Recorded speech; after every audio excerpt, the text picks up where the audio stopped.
শীতকালে কিন্তু আমরা একটু ভাজাভুজি খেতে বেশি ভালোবাসি। আর ফুলকপি যদি হয় তাহলে তো কোনো কথাই নেই, কারণ আমরা সবাই কম বেশি ফুলকপি খেতে ভীষণই পছন্দ করি। তাই আজকে নিয়ে চলে আসলাম ফুলকপির পকোড়া।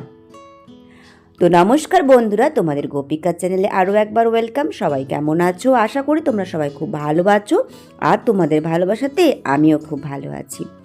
আজকে সন্ধেবেলায় একটা ফুলকপি নিয়ে পুরো ফুলকপিটা কিন্তু আমি ব্যবহার করব না, এখান থেকে অল্প একটু আমি এভাবে করে কেটে নিয়েছি, কেটে ধুয়ে এভাবে করে জল ঝরিয়ে নিয়েছি। তো এরপর আমি গ্যাসের চুলায় একটা কড়াই বসিয়ে দিয়েছি, কড়াইয়ের মধ্যে অল্প পরিমাণে তেল দিয়েছি, তেলের মধ্যে দিচ্ছি গোটা চিনেবাদাম। চিনেবাদামটা তোমরা খালি কড়াইও একটু নেড়েচেড়ে নিতে পারো, তো আমি তেলের মধ্যেই একটু এরপর ভেজে নিচ্ছি। দেখতেই পাচ্ছ রঙটা চেঞ্জ হয়ে গেছে, এটা আমার ভাজাও হয়ে গেছে। এরপর আমি এটাকে তেল ঝরিয়ে একটা স্ট্রেনারের মধ্যে তুলে নিচ্ছি।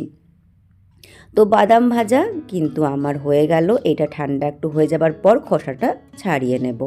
এরপর বাকি যে তেলটা ছিল সেই তেলের মধ্যে আমি হাফ চামচের মতো একটু পাঁচফোড়ন দিলাম। পাঁচফোড়ন থেকে যখন সুন্দর গন্ধ বেরিয়ে আসবে তখন দিয়ে দিচ্ছি আমি গ্রেট করা 1 চামচের মতো আদা কুচি। আদা কুচিটা থেকে যখন কাঁচা গন্ধ চলে যাবে তখন মিশিয়ে দিচ্ছি কাঁচা লঙ্কা কুচি। কাঁচা লঙ্কা আদাটাকে এভাবে নেড়েচেড়ে নিচ্ছি, তোমরা চাইলে কাঁচা লঙ্কা আদাটাকে থেতো করেও দিতে পারো। এরপর মিশিয়ে দিলাম ধুয়ে রাখা ফুলকপি। ফুলকপিটাকে দিয়েও আমি কিন্তু 2 মিনিট এভাবে একটু নাড়াচাড়া করে ভাজা ভাজা করব। তো দেখতেই পেলে ফুলকপিটা ভাজা ভাজা হয়ে গেছে। এরপর মিশিয়ে দিচ্ছি স্বাদ অনুযায়ী লবণ আর অল্প পরিমাণে হলুদ। লবণ দিলাম, এরপর দিচ্ছি একটু ঝালের জন্য লাল লঙ্কার গুঁড়ো, এরপর দিলাম অল্প একটু পরিমাণে জিরে গুঁড়ো আর একটু পরিমাণে ভাজা মশলা। এরপর সমস্ত কিছু দিয়ে আবারও ভালো করে একটু নেড়েচেড়ে নেব। একটু ভালো করে নেড়েচেড়ে নেবার পর যখন মশলার থেকে কাঁচা গন্ধ চলে যাবে সেই সময় মিশিয়ে দেব অল্প একটু পরিমাণে জল দিয়ে ফুলকপিটাকে একটু সেদ্ধ করে নেব। দেখতেই পাচ্ছ জলটা শুকিয়ে গেছে, ফুলকপিটা আমার একদমই সেদ্ধ হয়ে গেছে। এরপর এর মধ্যে আমি মিশিয়ে দিচ্ছি আগের থেকে সেদ্ধ করে রাখা আলু। তোমরা চাইলে ফুলকপির সাথেও আলুটাকে ছোট ছোট টুকরো করে কেটে একবারে সেদ্ধ করেই করতে পারতে, কিন্তু আমি আলুটা আগের থেকে সেদ্ধ করা ছিল বলে সে আলুটাকেই আমি মিশিয়ে নিচ্ছি। দুটো আলু এভাবে সেদ্ধ করে খোসা ছাড়িয়ে আমি ফুলকপির সাথে মিশিয়ে দিলাম। এরপর ফুলকপি আর আলু ভালো করে একটু কষিয়ে নেব। আমার কিন্তু পুরটা একদমই রেডি হয়ে গেছে, শুধু একটু আলুটার সাথে ফুলকপিটা একটু ভাজা ভাজা করবো, ব্যাস তাহলেই হয়ে যাবে। দেখতেই পাচ্ছ, আর ভাজা মশলা দেওয়ার জন্য কিন্তু গন্ধটা খুব ভালো বেরিয়েছিল। এরপর মিশিয়ে দিলাম ভেজে রাখা বাদাম দিয়ে আবারও ভালো করে নেড়েচেড়ে নিচ্ছি। তোমরা চাইলে কিন্তু এখানে ধনেপাতা কুচিও মেশাতে পারো, কিন্তু আমার কাছে ধনেপাতা ছিল না বলে আমি স্কিপ করে গেছি। তো পুর কিন্তু আমার একদম রেডি হয়ে গেছে। এরপর একটা পাত্রের মধ্যে আমি পুরটাকে তুলে নিচ্ছি। তো পুরটা আমি তুলে নিচ্ছি, ততক্ষণে এই পুরটা এখনও পর্যন্ত গরম আছে, একটু ঠান্ডা হয়ে যাক ততক্ষণে অন্যদিকে আমি একটা বাটির মধ্যে 1 চামচের মতো ময়দা আর 1 চামচের মতো কর্নফ্লাওয়ার নিচ্ছি, আর তার মধ্যে মিশিয়ে দিচ্ছি একটু গোলমরিচের গুঁড়ো, একটু লবণ। এরপর সমস্ত কিছু দিয়ে জল দিয়ে একটা ব্যাটার তৈরি করে নেব। এই ব্যাটারটা সবাই তোমরা করতে জানো। তো এইভাবে করে আমি একটা পাতলা ব্যাটার তৈরি করে নিচ্ছি। এটা ব্যাটারটা কিন্তু খুব বেশি পাতলাও হবে না আর খুব বেশি গাঢ়ও হবে না। তো এটা একদম রেডি হয়ে গেছে, আর অন্যদিকে কিন্তু পুরটাও আমার ঠান্ডা হয়ে গেছে।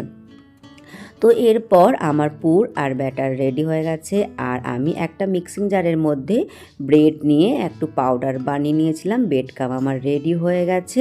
এরপর পকোড়াগুলোকে তৈরি করা যাক।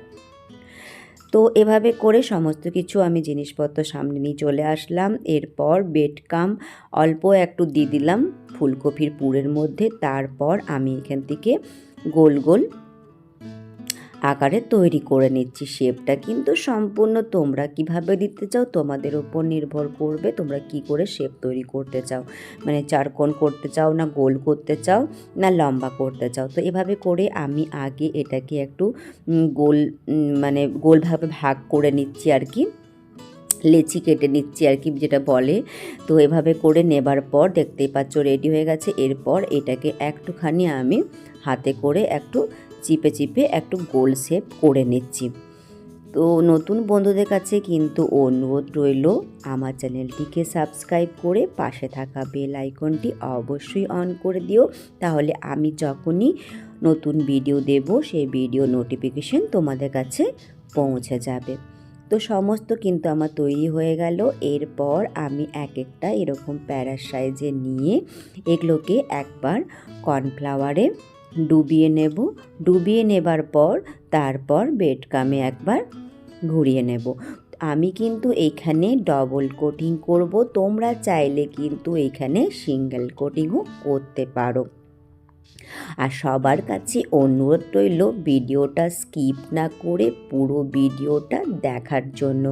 আশা করি আজকের আমার এই রেসিপি তোমাদের অবশ্যই ভালো লাগবে, কারণ শীতকালে আমরা বাঙালিরা একটু ভাজাভুজি খেতে বেশি ভালোবাসি। সন্ধ্যের সময় চা সাথে বলো বা কফির সাথে বলো, এরকম যদি পকোড়া পাওয়া যায় গরম গরম তাহলে কিন্তু আমাদের কথাই নেই।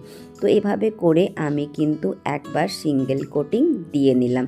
সমস্ত পকোড়াগুলোই আমার সিঙ্গেল কোটিং হয়ে গেছে। এরপর এগুলোকে আমি ডবল কোটিং করব, তার জন্য আবারও কর্নফ্লাওয়ারে ডুবিয়ে ব্রেড ক্রামের মধ্যে একটু লাগিয়ে নেব। তো খুব সহজে কিন্তু তৈরি হয়ে যাবে।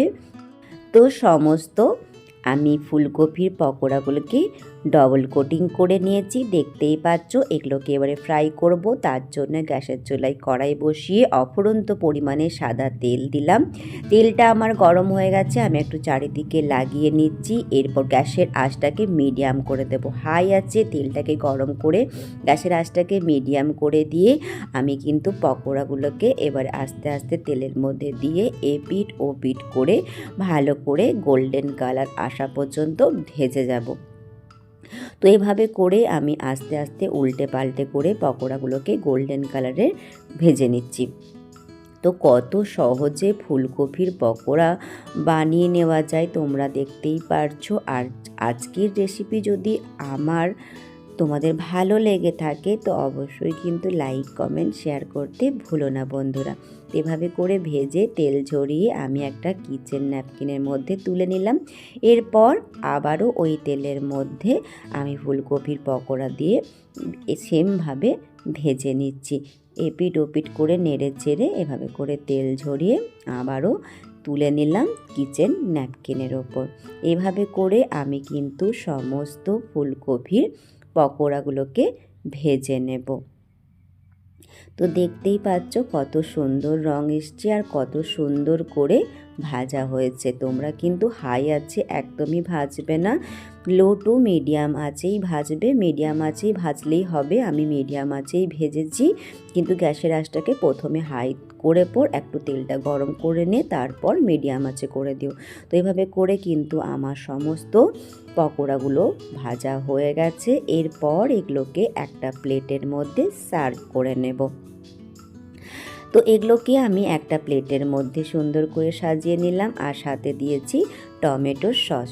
তোমরা চাইলে কিন্তু এখানে গ্রিন চাটনিও ব্যবহার করতে পারো। তো আজকের আমি ফুলকপির পকোড়াটা সার্ভ করলাম টমেটো সসের সাথে। তো তোমরা অবশ্যই কিন্তু এভাবে করে একবার ফুলকপির পকোড়া বানিয়ে দেখো, সবাই কিন্তু খেয়ে প্রশংসায় পঞ্চমুখ হবে। আর খেতেও ভীষণই মজাদার হয়েছিল এই ফুলকপির পকোড়াগুলো। তো তোমাদের যদি আজকের আমার এই ভিডিও ভালো লেগে থাকে তাহলে কিন্তু লাইক কমেন্ট শেয়ার করতে ভুলো না, কারণ তোমাদের একটা লাইক একটা কমেন্ট আমাকে আরও নতুন ভিডিও বানানোর জন্য উৎসাহিত করে তোলে। তো তোমরা সবাই ভালো থাকবে, সুস্থ থাকবে, আর নতুন বছরে অনেক অনেক শুভেচ্ছা রইল আমার তরফ থেকে তোমাদের সবার জন্য। তো আর এভাবে করে ফুলকপির পকোড়া অবশ্যই বানিয়ে দেখো, আর কেমন হয়েছিল তোমাদের ফুলকপির পকোড়াগুলো অবশ্যই কিন্তু কমেন্ট সেকশনে জানাতে একদমই ভুলো না। তো আজকে তোমাদের কাছ থেকে আমি এইখানে বিদায় নিচ্ছি। আবারও দেখা হবে নতুন একটা ভিডিওর মাধ্যমে। আর শুরুর থেকে শেষ পর্যন্ত আমার সাথে থাকার জন্য তোমাদের জন্য রইল অসংখ্য অসংখ্য ধন্যবাদ, আর আমার তরফ থেকে অফুরন্ত ভালোবাসা।